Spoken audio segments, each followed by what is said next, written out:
Got it. Okay, good to go. Okay. Go ahead. Welcome, everybody, to this episode of Inclusively, where I'm delighted to say we have with us representatives from Salesforce to talk about the journey that Salesforce has been through in building a more and more inclusive environment for both for its employees and, of course, for its customers. And I'm delighted to be joined by Jacqui and Adam. Jacqui, would you like to introduce yourself to the Inclusively group?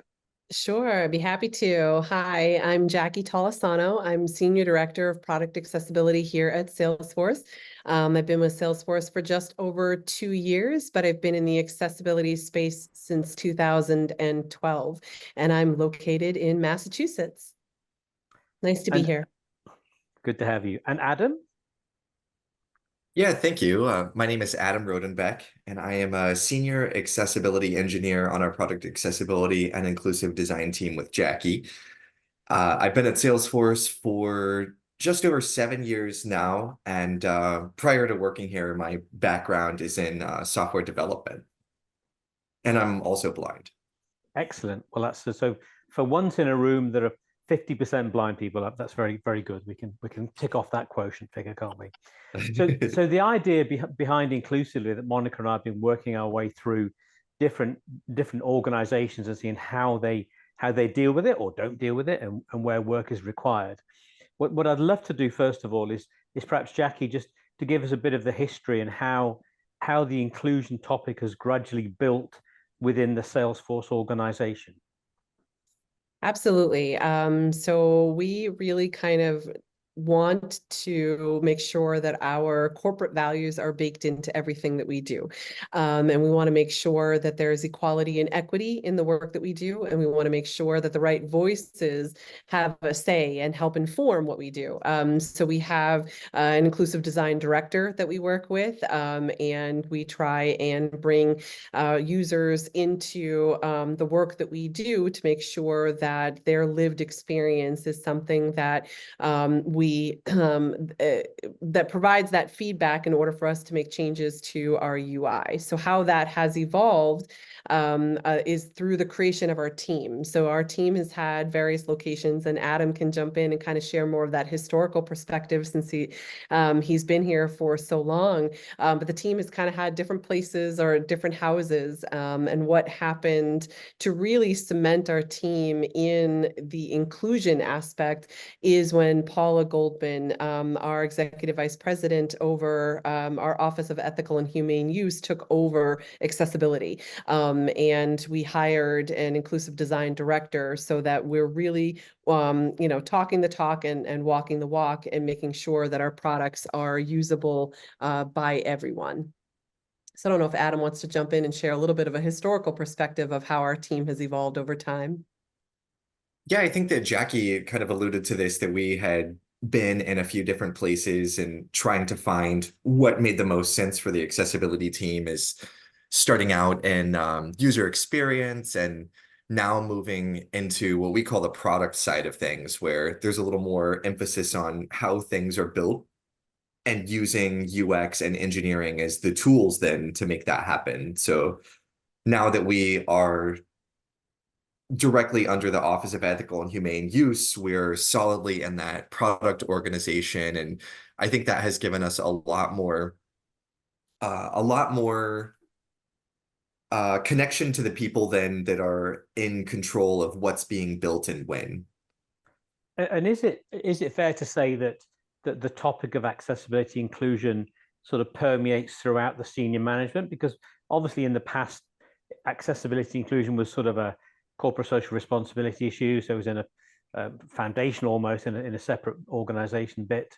But it seems to me that within Salesforce, even up to Mark Benioff, that it resonates even that high up the organization.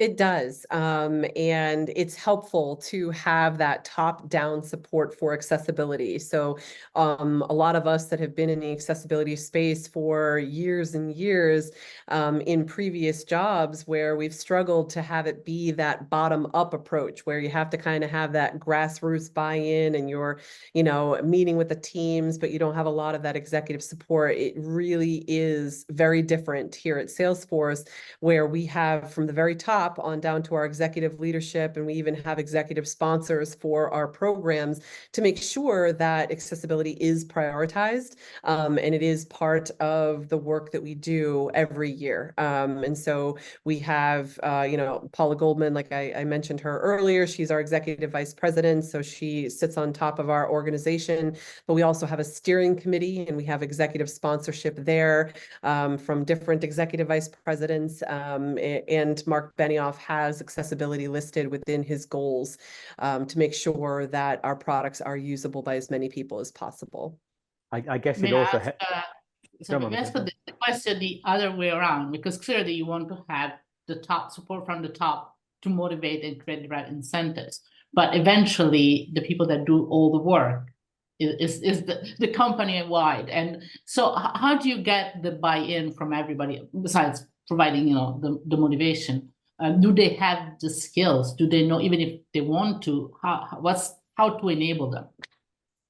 Yeah, so that's where our team comes in. So we're the product accessibility and inclusive design team, and we partner with teams through a variety of programs as well as ongoing support.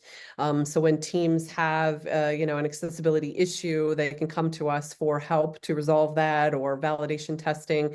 But what we are doing on our team is a coordinated, multi-pronged approach of creating programs that help to improve accessibility, as well as meeting the needs of our teams and actually embedding resources to help them to prevent accessibility bugs from shipping, as well as solving the accessibility issues that they may currently be dealing with.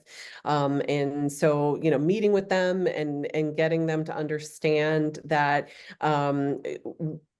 we're a partner of theirs, right? That we're here to help them, that we're absolutely here to get them to upskill with regard to accessibility, because our small team can't do it all. And the best way to do it is to partner with these teams, get them to understand that, we're here to help, and then having them evolve and upskill so that they become more and more independent with regard to accessibility.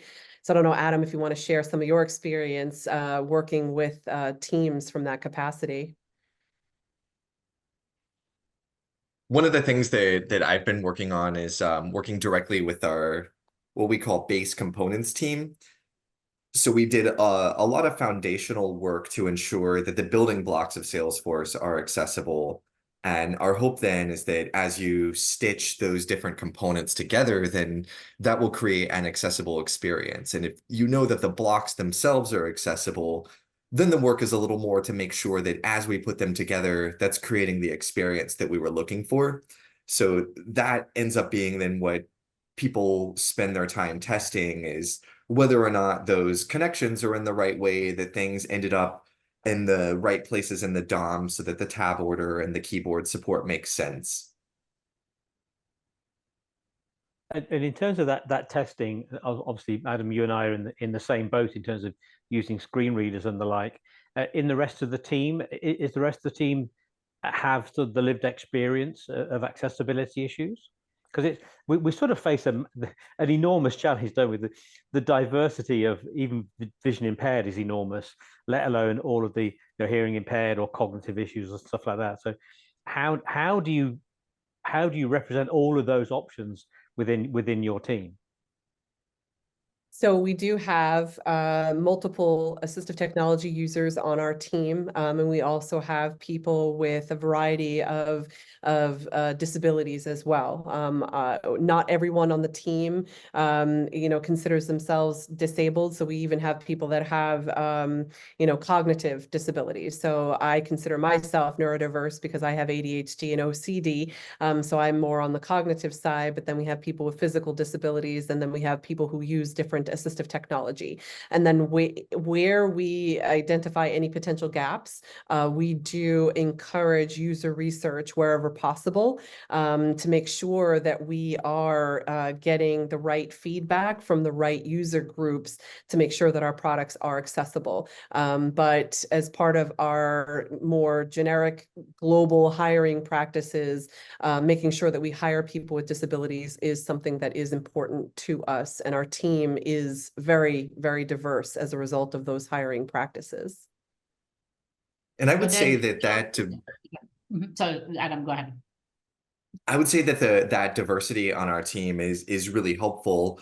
But one of the things that I have found the most helpful is the user research that Jacqui mentioned. And even as a screen reader user, there are just certain things that I'm a little biased to. Some of it is because I'm familiar with the way it was put together. I know what the intended outcomes are and how I expect somebody to use it. And in that, there are times that you kind of lose sight of the people who are beginning to use it or didn't know all of the background. So the user research has really given me an opportunity to observe somebody who's using a screen reader, somebody who's using a magnifier, or even in our last research group, we had people who were using voice control. And the perspectives that I got out of that research really helped with the choices that we made in updating the components.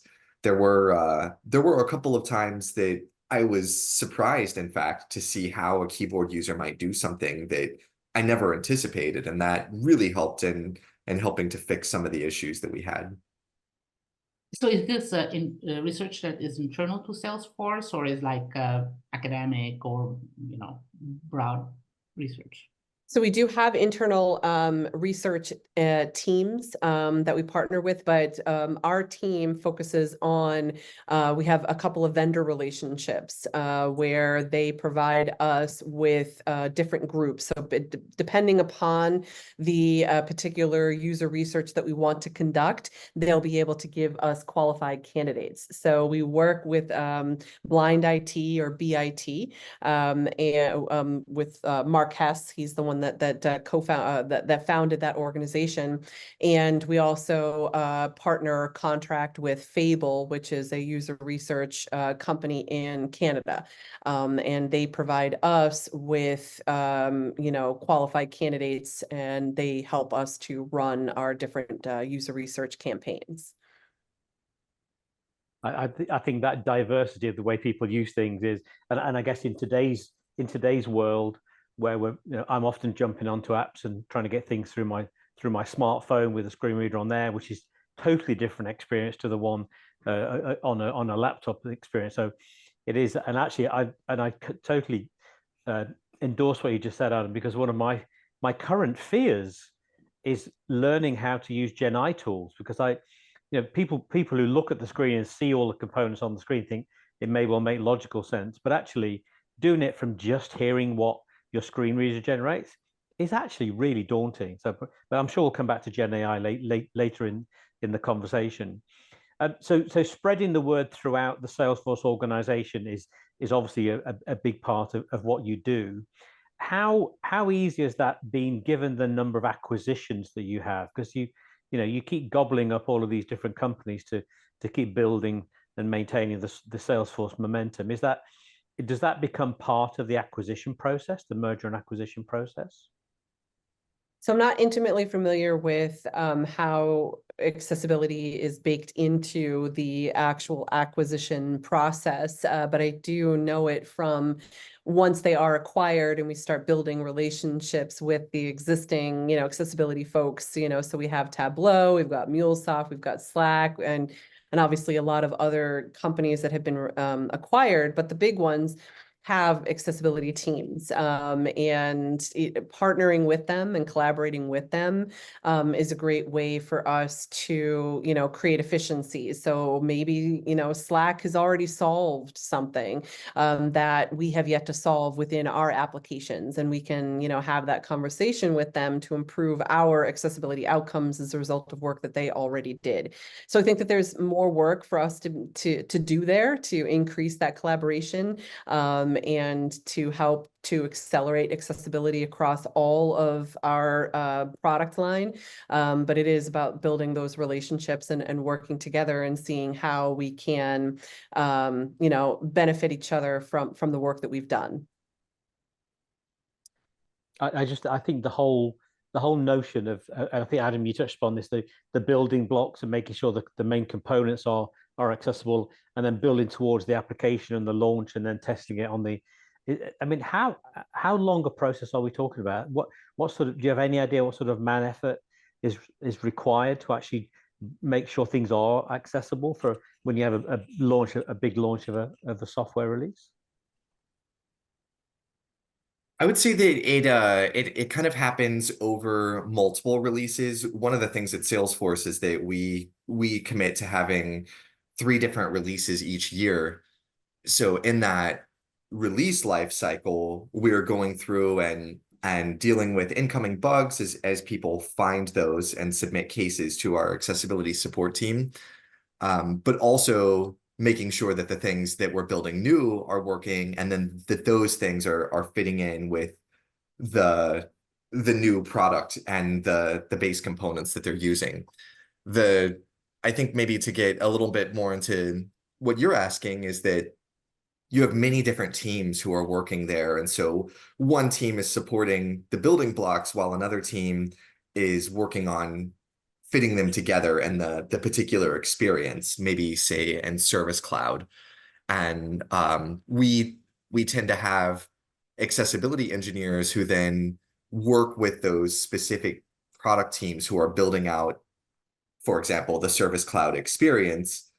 And as we're working on it, they're looking at how do these things work and what do we need to pass back maybe to the base components team in order to support the thing that we're creating, or to help out if there was maybe a miss in how accessible that is.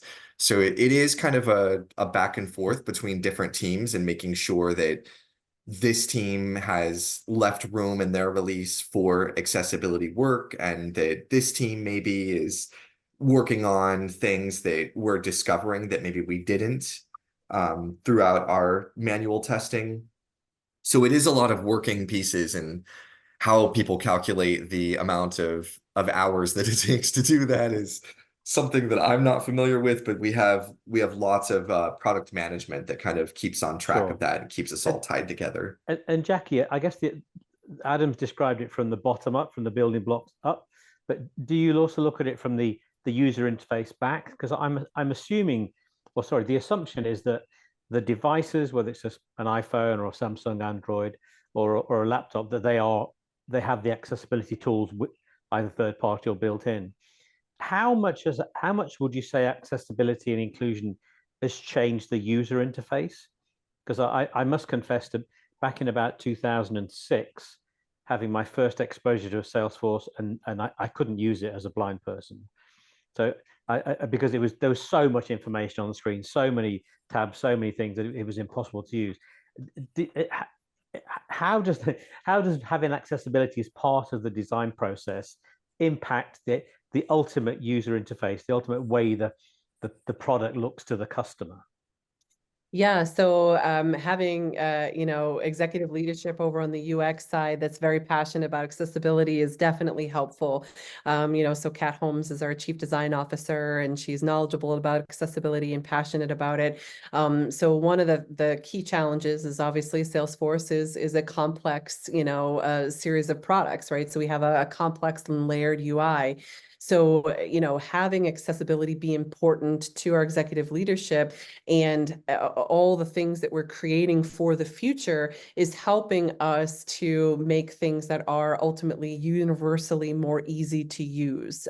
So thinking about, creating efficiencies with, component libraries like Adam alluded to earlier, as well as design systems, and coming up with the latest iteration of those components and design systems that make them more nimble and flexible, and more, intrinsic to the user is helping to create better user experiences. But it's an evolution and it takes time, but really having accessibility be something that's prioritized and part of our definition of ready, our definition of done, and having it be top of mind for our leadership allows us to prioritize it, and it helps to shape and inform, the latest iterations of what our interface looks like and what it will look like, in the next 6 months or 12 months with the new design work that's coming out.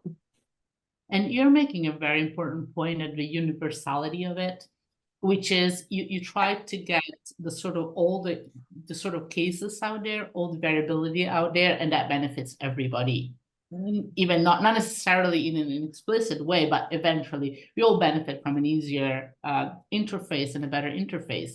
And your approach is very interesting because, I say you're sort of building it from the ground up. You're not going back and say, okay, this is not working very well. Let's just fix everything, a couple of things, kind of like an aesthetic kind of, make it look better. You start from the core. And as you say, it's an evolution. So I would say maybe you can talk about how is that evolution, because this is an incremental process. We don't know what is the perfectly inclusive design. So I would imagine that the first time around, it's very hard, a lot of work, but then eventually it just gets better because you just build on top of what you already have. Is that the case? Or how does that work in terms of from one release to the next? You don't start from scratch again, right? No, obviously we have to take a multi-pronged approach because we have existing UI out there, right, that exists today, that if there are accessibility issues, we have to address those concerns, right? And so we have, some of our programs and our work focuses on resolving existing tech debt, but then it's about that shift left approach for us to bake it into the entire life cycle so that we're preventing it from shipping at all, right? And so we always have to be mindful of let's work with our existing interfaces, but then make sure that any new products that come out or new design systems that come out or things like that we're making sure that accessibility is baked in from the beginning. So I don't know, Adam, if you can talk more about kind of your experience on that hybrid of needing to fix what exists, but also making sure that anything new is accessible out the door. Sure. I think that the big piece of this is the design phase. And anytime that we talk about a shift left, that usually is where things need to start, is ensuring that designers understand what people who use assistive technologies need, what things are going to be helpful to them, and what ways can we improve that. And so with our digital accessibility engineers working so closely with design, we're able to help identify in the very initial phase what things should work, what things need to be communicated to the engineers. A big piece of that is what the keyboard support looks like, and just ensuring that we're thinking about things like, are there hotkeys? And if there are hotkeys, are they discoverable? How can we make those things discoverable? If we are thinking about a very complicated interface, and ours is, then what are some of the shortcuts that we can make it simpler for a person to get from point A to point B so that they can accomplish the task? A big piece of what we do at Salesforce is really oriented around what's the job to be done. And so keeping that centered in our design approach, we can think about what is it that we are asking a particular persona to do, and then how can we break that down and make it a little simpler for the person who's using the assistive technologies. And you sort of talked a little bit about this, Chris, but one of our focuses is that we really want to think about how do we make the system work for different assistive technologies, and what APIs, what kind of base building blocks are used that interface correctly with those assistive technologies so that they do what they need to do. And we're not focusing on, like, if I make it say this, that will help a screen reader user. If I do this, that will help a speech control user, because it's just a lot of boxes that you have to check along the way. Where if you can focus more on, are we doing things in a very standard way that all of the assistive technologies understand, then they should be able to do the things that work well for them. And if that experience then is not exactly what we wanted, we find that out when we get the user feedback, and really focusing on either doing user research in the beginning to question, is this the right way? Or getting feedback from users saying that this didn't work necessarily well for me, and if you could do this, that might work better. Do you have an example of something that, you tried to do and it just wasn't working, or that you hear and then it's like, oh, like, I mean, because it's hard, I mean, I think it's kind of interesting to see, I say a lot of the time we sort of go by trial and error to some extent, right? So sometimes you might just not get it right the first time around. Yeah, that definitely happens. And in fact, we had been working on some issues that we had with inline errors. So these are error messages that get presented to the user as they tab away from a field. Maybe validation is run on that field, and then the system tells them that this either needed to be filled in, or maybe the format wasn't quite right. And so we've had a few different revisions of how can we make that work best?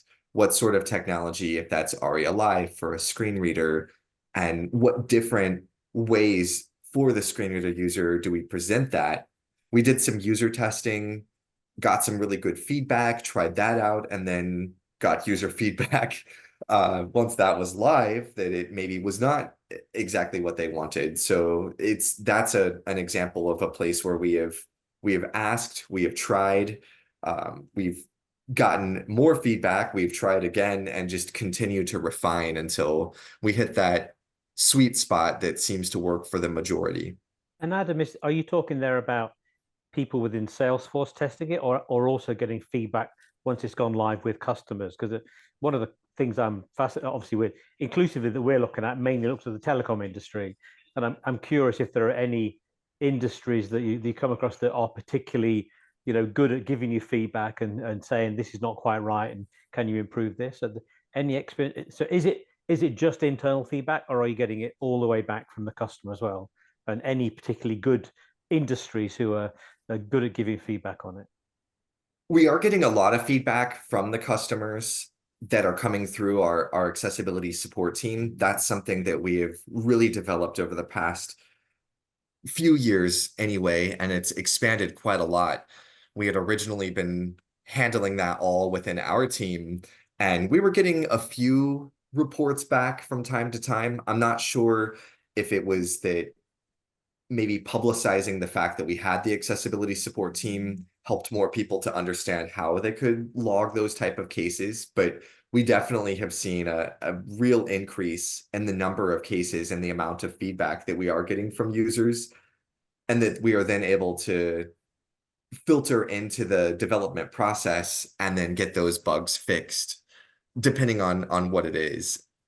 As for the different industries that use it, it's a little bit harder for me. I see things on the bug end, which is a little less from the customer side, but judging from a few of the customers that I've seen, it kind of spans across a lot of different things, some of which are maybe a little telco related, people who are using our service offering when they're responding to their customers, to other people who are working in more regulated areas such as banking, and healthcare has been a big one lately. So that involves a little more rigidity around what are some of the requirements.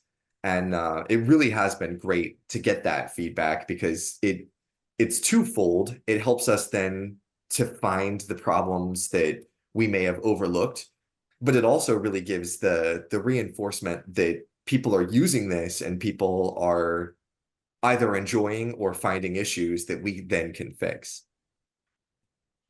And in terms of your as a blind person, visually impaired person, doing your job, are there any things that drive you mad that cause you particular problems in terms of being able to do the job, in terms of communicating, in terms of coding, in terms of interacting, any particular areas? And then Jacqui, if you can make any comments also afterwards on from a neurodiverse perspective as well. I know that an area that is a struggle for me is on things like color contrast and looking at reflow issues. It's something that, because they're so visual, I struggle with that. I do have a really great team though, and so anytime I encounter something that I'm just not sure about, it's pretty easy to ping somebody and say, hey, would you take a look at this? Or what do you think this is? Or maybe I didn't quite understand the way something was described. But one of the things that is really kind of nice and that I think is helpful both to me and to the designer is that if I'm helping to talk through a design in the early phases when it's just wireframes or it exists in, say, a Figma file, it's often difficult because there's not any way that a screen reader can interact with that. So I'm pretty reliant on a designer describing what the interface is, but it's nice because in getting them to talk through their design, they're becoming a little more intimate with what the design is and thinking about what a blind person might need. So I think that it's beneficial to them. And for me, I do a lot of then visualization of what I think it is that we're talking about. And a lot of that, luckily, is we're pretty consistent in what our interfaces look like. So unless something is radically new and kind of a departure from the usual design, I have a good idea of what that looks like in relationship to what kind of things already exist. So I found that, though, to be a good design process for them, and also something to help me be a little more familiar with the way that things look and getting a grasp of what people perceive in our interface visually. I think that sometimes as blind users, we, as you said earlier, we kind of take things out of context. We see them as the screen reader presents each thing. And for me, being able to get an idea of what the bigger picture is and how that all fits together, what are the relationships on the screen from left to right, top to bottom, how things relate to one another is helpful. And in fact, I was talking with the Be My Eyes people this last week about the Be My Eyes on the Windows platform, where you can get the Be My Eyes to tell you what's on the screen now. So rather than a screen reader, it's actually looking at the picture of what's on your screen. So that I think, and I'm meeting the guys next week up in Copenhagen. So I'll feed more back to you when I get more information on that. But yeah, I totally agree. Following up on this, isn't that the kind of thing that Gen AI could be very helpful? Because you can talk to the software developers and they can tell you what things look like. But in general, if you're presented in whenever circumstance of a figure, you need to have maybe something like Be My Eyes or something like that. But that's where Gen AI seem like could be very helpful in trying to say this is what it is in words and translate. This is what it looks like, and then you compare the way you then receive information about it. Jacqui, anything from your own circumstances or from thinking about it from the neurodiverse point of view that occurs to you when talking about the interface and how we build things more accessibly? Yeah, I think that from a neurodiverse perspective, having like complicated UI, but making it as intrinsic to the user as possible, elegant and simplify it where you can, because the more complicated it is, the more you have to pay, close attention to, are we over complicating this, right? Are we over, engineering this, and to make sure that, making, that things are simple and elegant and intuitive to the user, that really helps people from a neurodiverse perspective. But then it really helps everyone, so if we can really have some, a clean, intuitive, design where a person doesn't have to do a lot of heavy lifting with figuring out how to use the application, I think is definitely where we should evolve, when we're designing our products, when we're coding our products, make sure that it's simple and elegant and intuitive as possible. Now, doesn't that also help with sort of digital inclusion? And I don't mean, obviously your users are by definition connected, but not everybody has the same skills or the same how can I say, patience, I would say. They might just say, oh, forget it, this is just too much. So isn't that also helping that kind of inclusivity? Absolutely. Yeah. The simpler and more elegant the design is, the easier it is for us to use and the more universality we have behind it, for sure. I'm sorry, I didn't mean to interrupt. I don't know who that was. No, you were clear. That's good. And I think to go to the Gen AI issue, then of course that the ability to build an interface, it might even be a spoken interface in the future. It might be a gesture interface, where we can actually use that to get into it. So connecting all the way down through the layers to draw the bit of data out, and I know I certainly use that with the various smart speakers that I have scattered around the house and the office, which become very useful. And I can only see that getting more useful. So I think the problem we have is that the interface has been defined by technology and by programming and by the ability to put icons on the screen or whatever it is. And I think we're now at a stage where actually we can build an interface that is very simple to use, and we don't need to clutter the screen. And certainly from my point of view as a blind user, the clutter on there is the worst thing, because I think, I don't know, Adam, I don't know what your threshold is, but if I have to tab more than 50 times, I give up. I'll go and do something else, because it just gets too infuriatingly frustrating. I definitely understand that perspective, and just being overwhelmed by the different things that are there, and oftentimes it's like, how many different ways can you do something? So yep, I agree. And obviously, which areas do you think need most work? So stepping back, Jacqui, and thinking about the bigger, the broader accessibility inclusion topic, are there any areas that you think, we still need, not just Salesforce, but which areas need a lot more work on? Because screen reader technology has got much better. We're talking about Gen AI, possibly sign language being interpreting and stuff like that. So the interface should become better. Are there any particular areas where you think, we need to work a lot on these areas for the next couple of years? I think that we really need to take great care in making sure that we're incorporating Gen AI safely and accurately. I think that they're obviously in everyone's, mad rush to, get onto the next great thing with generative AI, we have to make sure that we're doing things responsibly and accurately. And they're, people think, okay, it's Gen AI, it's a computer doing this, so it's inherently neutral. But, if there are humans that are adding the code, or humans that are adding the data sets, then those things could inherently include biases, or lack of accessibility on the coding side. So I think that that's where we have a lot of work to do. So Paula Goldman is leading the charge with a lot of Gen AI teams and making sure that it's trusted, and that they're testing the data sets and making sure that those biases and inaccuracies are not being included, where these computers are not learning them or incorporating them inadvertently. So I feel like we have a huge responsibility to make sure that Gen AI benefits everyone and doesn't inadvertently leave people behind, or accidentally shed light on some biases that we don't want those data sets to include. So there's a lot of work that needs to be done there in order to make sure that Gen AI, the next great thing, is a benefit to everyone. Now, you mentioned biases, and clearly that's a big issue, because the biases exist in the data, so it's hard to remove them. But the other thing is deep fakes. And so basically the content that is generated might not be accurate. I mean, might be a fake.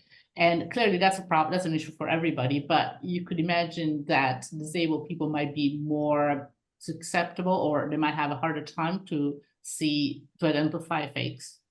I mean, it's not for everybody, but is there any specific issue that you're facing in that respect?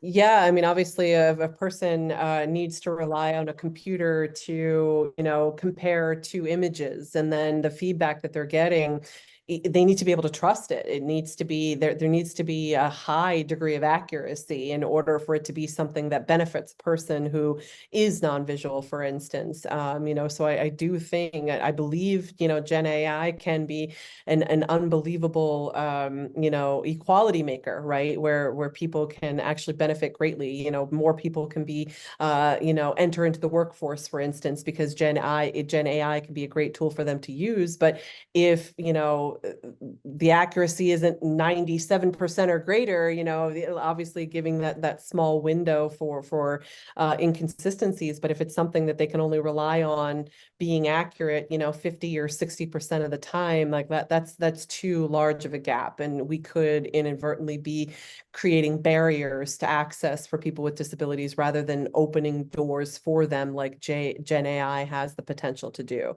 So yeah, there's definitely a lot of challenges there, and our team and the larger org that Adam and I are part of, it's really important work that they're prioritizing to do to make sure that accuracy and that trust is there.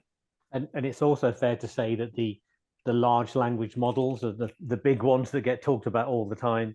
They are very conscious of this issue, but it's a hell of a job to get all of the bias out. If you're learning based upon the last however many years of the internet, there's a lot of bias in there. So I think it is. I think people don't realize what a big job it is. But I'm glad to hear it's up there with you. One question that occurs to me actually while we're talking is that the tools that we use to test accessibility, is that something that you already envisage that Gen AI will help with? Is that because we see, we're trying to automate everything, aren't we? So, ideally, will we have tools that will just go through it and check and throw back at you rather than the testing that we perhaps do more manually today? So I am more conservative in my beliefs around how automated testing for accessibility can be. I do think that humans will always be needed for that. Do I think that there's a great opportunity to create efficiencies in our work where we can save ourselves time, where we can save ourselves money? Absolutely. So can we perhaps enhance our automated tools that rather than find 30% of programmatically determinable accessibility issues, can we get it to maybe 50% or maybe a little bit better? Absolutely. But do I always think that that humans will play an important role?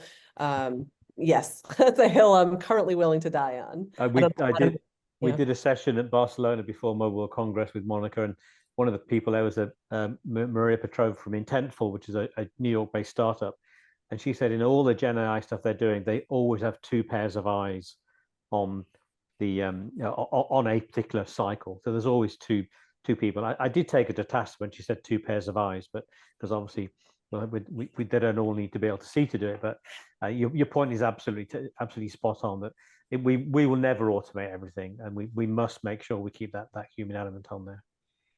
Monica, last couple of questions. Oh, sorry, Adam, go on. Adam. I was about to say Adam wanted to talk about something. I think in the end too, certainly having a human at the helm who's looking at what the output of the AI is important. But I think along with that, being able to test something with people who are familiar with the assistive technologies is something that we should never get away from, because I think that's an important piece to ensuring that we know, because we used whatever technology it is, that should work in the way that we expected it to.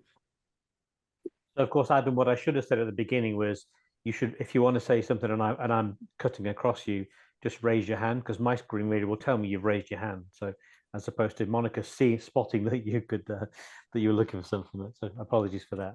Sure. Perhaps coming towards the end a little bit, one of my final questions is, you are, certainly from my experience of working with you over the years, the thinking within the organization, the position you've already talked about that your group has within the organization, the fact that Benhoff is aware of it and supports it totally.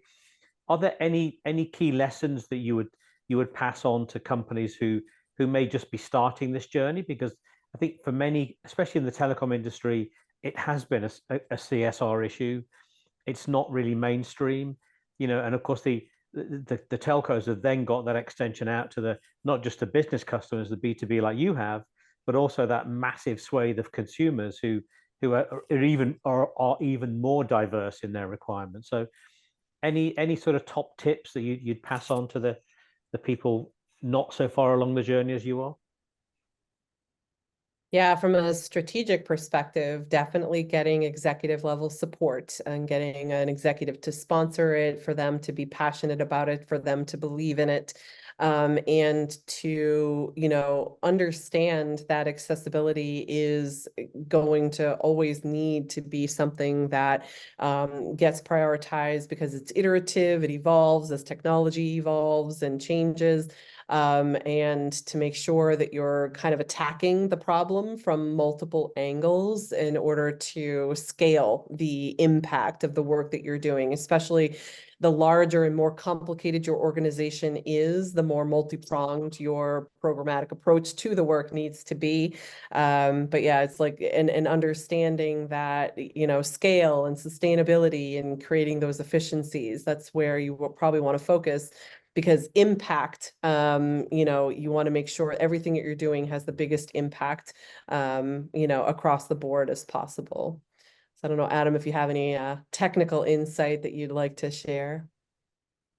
Yeah, I think Jacqui took what I was thinking is the most important, but sticking with the kind of top down versus bottom up, I think that if you're looking to get started here, then user experience is something that you need to really be involved with. That oftentimes people will think about accessibility as being a role of engineering, thinking about the different attributes that they have to put on or how the HTML works and things like that. But it really does start with user experience, and you really need for your folks in user experience to understand the different personas. And so building in those personas of making sure that we're designing for everyone and not just for the current person who's designing. May I ask a sort of final question that is sort of like connected to this? In telecoms, we often say, we are slow. Everybody else is so much better. So we have this kind of like, we think that everybody's doing things better. Do you think that we are behind in inclusivity, behind other sectors? Or are we just doing okay?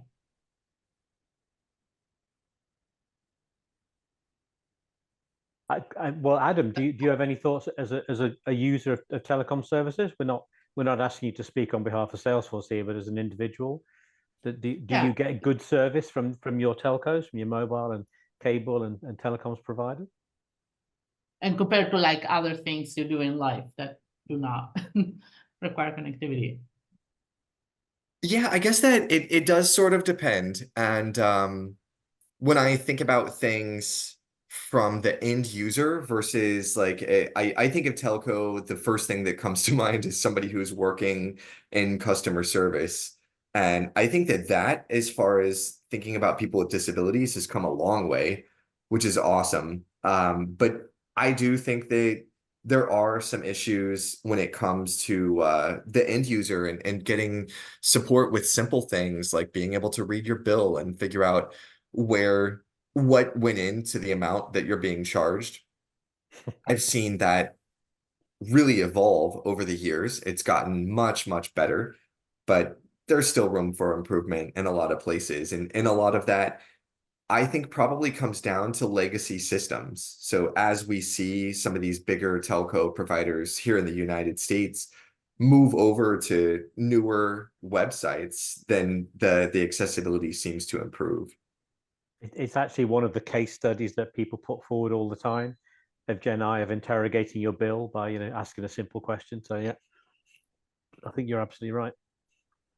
I think we need to wrap up. Jacqui? Sorry, Jacqui. Just that obviously, defer to Adam as a unique user, but yeah, the fact that I once worked in a customer service role and for the systems that they once had to be something that a person who used assistive technology could not effectively be employed in those roles, but seeing more and more that those barriers to access are being eliminated as better technologies and more accessible technologies are being utilized. Because in addition to being an accessibility person, I'm a huge advocate for disability hiring best practices, and to make sure that when we hire people with disabilities, that we give them all the tools that they need to succeed. So in the telecom industry, seeing massive improvements there is a huge win. I think that's a fair comment. I think the legacy comment is also very valid in terms of what data you need to extract from what system to answer your question about what the bill has been and that customer experience. It is so important, and we are seeing many more openings for employment. And I think that's the balance we've seen in a lot of the inclusivity stuff we've done is telcos are moving towards a more diverse workforce. But then the next step is that customer experience, understanding the customer, understanding those personas, and rendering the service to them in a way which is suitable for them, that they choose rather than dictated to them by the customer. But Jacqui and Adam, just thank you so much. The Salesforce story, obviously since 20 years ago when I first stumbled and couldn't use Salesforce, it sounds like it's now become way more accessible. Congratulations on all the moves all the developments in there. And we look forward to hearing more about it. And Monica, any final word from you? Yeah, I think that this is really heartwarming to see that actually we're making some progress. We're not there yet, but we're going, I think, in the right direction with companies like yours. So this is really great to see and hear from you. Yeah, thanks both very much. Great to have you on Inclusively. Okay, thank you. Thank you for having us. Thank you all. And thank you all for watching this online.